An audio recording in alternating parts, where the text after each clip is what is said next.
Iba na talaga ang panahon ngayon.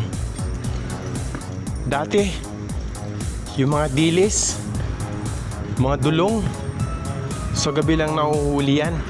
At saka kailangan pa namin ng mga ilaw, yung lampara, para lumapit lang sila sa bangka. Pero ngayon, kusa na silang lumalapit sa tao. Hindi natin alam kung ano na mga nangyayari ngayon.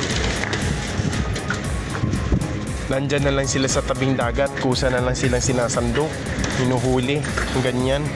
Samantalang nung unang panahon, magpakahirap ka pa mamangka niyan para makahuli.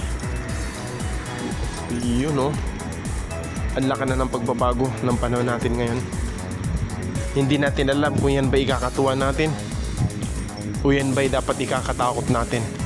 Ito ba ay magandang mangyayari sa atin o ito ay isang masamang pangitain o signos na mangyayari sa ating mundo?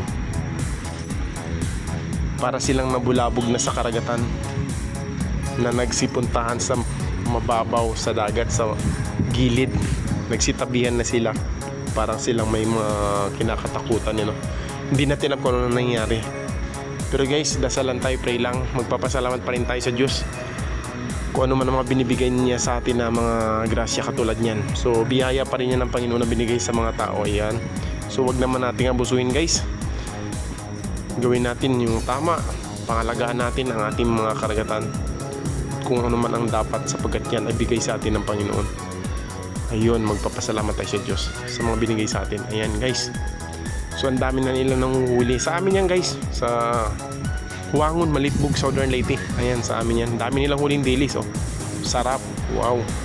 Sarap naman yan. Ang sarap, sana all. Sarap-sarap talaga. So yun, oh. Ang dami na nila na nagsisalo ka ng dilis sa tabing dagat. Nagkatuwaan.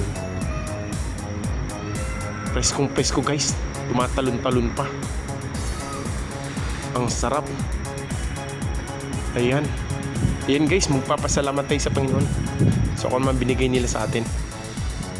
Ito man ay may magandang pangitain o ito ay may masamang pangitain, tayo pa rin ay magpapasalamat sa kung ano man binigay niya sa ating biyaya.